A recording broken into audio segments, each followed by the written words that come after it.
જય શ્રી કૃષ્ણ। આ વિડીયોમાં સાંભળશું શ્રીમદ ભાગવત ગીતાનો 7મો અધ્યાય। ભાગવત ગીતાનો 7મો અધ્યાય વાંચવા કે સાંભળવાથી પિતૃઓને મુક્તિ અને મોક્ષની પ્રાપ્તિ થાય છે। અમાસ પૂનમ એકાદશીના દિવસે આ અધ્યાયનો પાઠ કરવો જોઈએ। ભાગવત ગીતાના 7મા અધ્યાયને જ્ઞાન વિજ્ઞાન યોગ કહેવાય છે, જે સાંભળવા માત્રથી જ પાપનો નાશ થઈ મોક્ષની પ્રાપ્તિ થાય છે। જળમાં સ્નાન કરીને મનુષ્ય હંમેશા પોતાને સ્વચ્છ કરી શકે છે, પણ ભાગવત ગીતા રૂપી પવિત્ર ગંગાજળમાં જો કોઈ એકવાર પણ સ્નાન કરી લે તો ભવસાગરની મલિનતાથી હર હંમેશ માટે મુક્ત થઈ જાય છે। તો આ વિડીયોમાં શ્રીમદ ભાગવત ગીતાના 7મા અધ્યાયનું અમૃતપાન કરીશું। ઓમ શ્રી પરમાત્મને નમઃ। ઓમ નમો ભગવતે વાસુદેવાય। શ્રી ભગવાન બોલ્યા, હે પાર્થ, અનન્ય પ્રેમથી મારામાં ચિત્તને પરોવનાર તથા અનન્ય ભાવથી મારે પારાયણ થઈને યોગમાં જોડાયેલો તું જે રીતે સંપૂર્ણ વિભૂતિ, બળ, ઐશ્વર્ય આદિ ગુણો સહિત સૌના આત્મારૂપ મને વિના સંશયે જાણીશ, એને સાંભળ। હું તારે માટે આ વિજ્ઞાન સહિત તત્વજ્ઞાનને સંપૂર્ણપણે કહીશ, જેને જાણીને સંસારમાં ફરી બીજું કશું પણ જોવાલાયક શેષ નથી રહેતું। હજારો માણસોમાંથી કોઈ એક મને પામવા માટે પ્રયત્ન કરે છે, અને એ પ્રયત્ન કરનાર યોગીઓમાંથી પણ કોઈ એક મારે પરાયણ થઈને મને તત્વથી એટલે કે યથાર્થ રૂપે જાણી શકે છે। પૃથ્વી, જળ, અગ્નિ, વાયુ, આકાશ, મન, બુદ્ધિ અને અહંકાર, આ પ્રમાણે આ 8 પ્રકારે વિભાગ પામેલી મારી પ્રકૃતિ છે। આ 8 પ્રકારના ભેદની તો અપરા એટલે કે મારી જડ પ્રકૃતિ છે, અને હે મહાબાહો, આના સિવાયની છે જેનાથી આ આખું જગત ધારણ કરાય છે, એને મારી જીવરૂપા પરા એટલે કે ચેતન પ્રકૃતિ ઓળખ। હે અર્જુન, તું એમ સમજ કે સઘળા જીવો આ બંને પ્રકૃતિઓથી જ ઉદ્ભવનારા છે, અને હું આખાય જગતનો પ્રભાવ તેમજ પ્રલય છું, એટલે કે સકળ જગતનું મૂળ કારણ છું। હે ધનંજય, મારા સિવાય બીજું કોઈ પણ પરમ કારણ નથી। આ આખું જગત દોરામાં પરોવાયેલા મણીઓની પેઠે મારામાં ગૂંથાયેલું છે। હે કૌંતેય, હું જળમાં રસ છું, ચંદ્ર તેમજ સૂર્યમાં પ્રકાશ છું, બધા વેદોમાં ઓમકાર છું, આકાશમાં શબ્દ અને પુરુષોમાં પુરુષત્વ છું। હું પૃથ્વીમાં પવિત્ર ગંધ અને અગ્નિમાં તેજ છું, તેમજ સમસ્ત ભૂતોમાં એમનું જીવન છું, અને તપસ્વીઓમાં તપ છું। હે પાર્થ, તું સર્વ જીવોનું સનાતન બીજ મને જ જાણ। હું બુદ્ધિમાનોની બુદ્ધિ તથા તેજસ્વીઓનું તેજ છું। હે ભરતવંશીઓમાં શ્રેષ્ઠ, હું બળવાનોનું આસક્તિ તથા કામનાઓ વિનાનું બળ એટલે કે સામથર્ય છું, અને સહુ જીવોમાં ધર્મને અનુકૂળ એટલે કે શાસ્ત્રને અનુકૂળ કામ છું। અને વળી જે સદ્ગુણમાંથી ઉદ્ભવતા ભાવો છે, તેમજ રજોગુણથી અને તમોગુણથી થતા ભાવો છે, એ બધાને તું મારાથી જ થનારા છે એમ સમજ। એમ હોવા છતાં પણ વાસ્તવમાં તેમનામાં હું કે તેઓ મારામાં નથી। ગુણોના કાર્યરૂપ સાત્વિક, રાજસ અને તામસ એવા આ 3 પ્રકારના ભાવોથી આ આખો પ્રાણી સમુદાય મોહ પામી રહ્યો છે, માટે જ આ 3 ગુણોથી પર એવા મુજ અવિનાશીને નથી ઓળખતો। કેમ કે આ અલૌકિક અર્થાત ઘણી અદ્ભુત ત્રિગુણમયી મારી માયા પાર કરવી ઘણી કઠિન છે, પરંતુ જે માણસો માત્ર મને જ નિરંતર ભજે છે તેઓ આ માયાને પાર કરી જાય છે, એટલે કે સંસાર સાગરને તરી જાય છે। માયા વડે જેમનું જ્ઞાન હરાયેલું છે એવા આસુરી સ્વભાવને ધારણ કરનાર, મનુષ્યોમાં અહમ દૂષિત કર્મ કરનાર મૂઢજનો મને નથી ભજતા। હે ભરત શ્રેષ્ઠ અર્જુન, ઉત્તમ કર્મ કરનાર અર્થાત જિજ્ઞાસુ અને જ્ઞાની એવા 4 પ્રકારના ભક્તજનો મને ભજે છે। એમનામાંથી હંમેશા મારામાં એકાત્મ ભાવે સ્થિત અનન્ય પ્રેમ ભક્તિ રાખનાર જ્ઞાની ભક્ત ઘણો શ્રેષ્ઠ છે।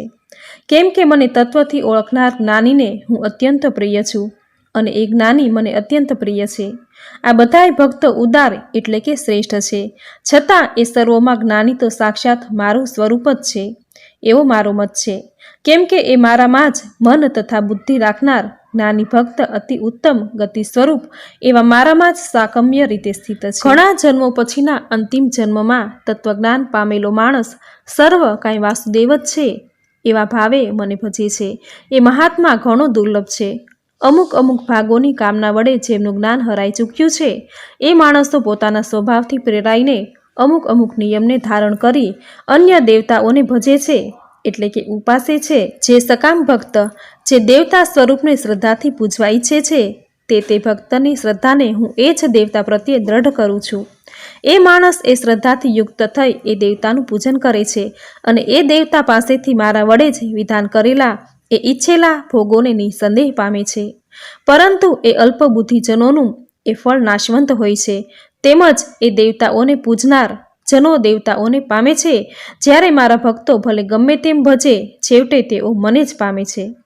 અજ્ઞાનીઓ મારા સર્વશ્રેષ્ઠ અવિનાશી પરમભાવને નહીં ઓળખીને અવ્યક્ત અર્થાત મન ઇન્દ્રિયોથી પર એવા મુજ સચ્ચિદાનંદન પરમાત્માને માણસની પેઠે જન્મ લઈને વ્યક્ત ભાવને પામનાર માને છે. પોતાની યોગ માયા વડે ઢંકાયેલો હું સૌને પ્રત્યક્ષ નથી થતો, માટે આ અજ્ઞાની જન સમુદાય મુજ અજન્મા અવિનાશી પરમેશ્વરને નથી ઓળખી શકતો, એટલે કે મને જન્મ મરણશીલ સમજે છે. હે અર્જુન, પૂર્વે થઈ ગયેલા, વર્તમાનમાં હયાત તથા ભવિષ્યમાં થનાર સર્વભૂતોને હું જાણું છું, પરંતુ મને કોઈ પણ શ્રદ્ધા ભક્તિ વિનાનો માણસ નથી જાણી શકતો. હે ભરતવંશી, હે અર્જુન, સંસારમાં ઈચ્છા અને દ્વેષથી ઉદ્ભવેલા સુખ દુઃખ આદિ દ્વંદ્વ સ્વરૂપ મોહને લીધે સઘળા પ્રાણીઓ અત્યંત અજ્ઞાનને પામી રહ્યા છે. પરંતુ નિષ્કામ ભાવે ઉત્તમ કર્મનું આચરણ કરનારા જે માણસોનું પાપ નષ્ટ થઈ ચૂક્યું છે, એ રાગ દ્વેષ જનિત દ્વંદ્વ સ્વરૂપ મોહથી મુક્ત થયેલા દ્રઢ નિશ્ચયી ભક્તો મને સર્વ રીતે ભજે છે.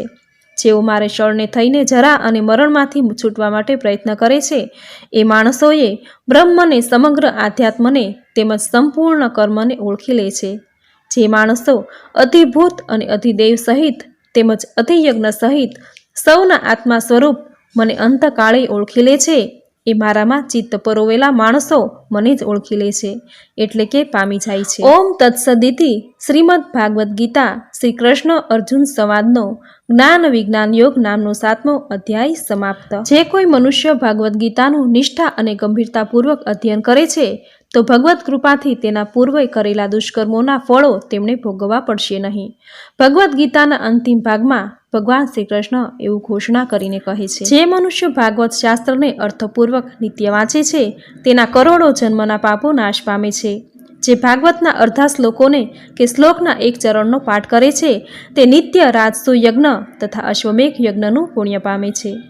જે મનુષ્ય અંતકાળે શ્રીમદ ભાગવતને પ્રીતિપૂર્વક સાંભળે છે, તેને પણ શ્રી ગોવિંદ વૈકુંઠ ધામ આપે છે. મિત્રો, 100 કામ છોડીને ભજન કરવું, 1000 કામ છોડીને પ્રાતઃ સ્નાન કરવું, 10,000 કામ છોડીને દાન દેવું, પ્રાતઃકાળે ઉઠી પ્રભુનું નામ લેવું અને સ્નાન આદિ કાર્યથી પરવારી ઈષ્ટદેવનું ભજન કીર્તન કરવું અને ભાગવદ્ ગીતાના પાઠ કરવા, એવું શ્રી વ્યાસજીએ ભાગવતમાં કહેલું છે. નિત્ય ભાગવદ્ ગીતાના પાઠ જરૂર કરવા જોઈએ, જે સંસાર સાગરમાંથી મુક્ત કરી પાપનો નાશ કરી મોક્ષની પ્રાપ્તિ આપનાર છે. તો આ વિડીયોમાં શ્રીમદ ભાગવદ્ ગીતાનો અધ્યાય 7મો તમે પૂરી શ્રદ્ધાથી સાંભળ્યો, જે સાંભળવાનું ફળ તમને જરૂર પ્રાપ્ત થશે. આજનો આ અધ્યાય જે સાંભળવો ગમ્યો હોય તો વિડીયોને લાઇક કરી કોમેન્ટમાં ઓમ નમો ભગવતે વાસુદેવાય જરૂર લખજો. ચેનલ સબસ્ક્રાઈબ કરી બાજુમાં બેલ આઇકન જરૂર પ્રેસ કરજો. આવી જ નવી ધાર્મિક માહિતી નવા ધાર્મિક વિડીયો સાથે ફરી મળીશું. ત્યાં સુધી આપ સૌને મારા જય શ્રી કૃષ્ણ.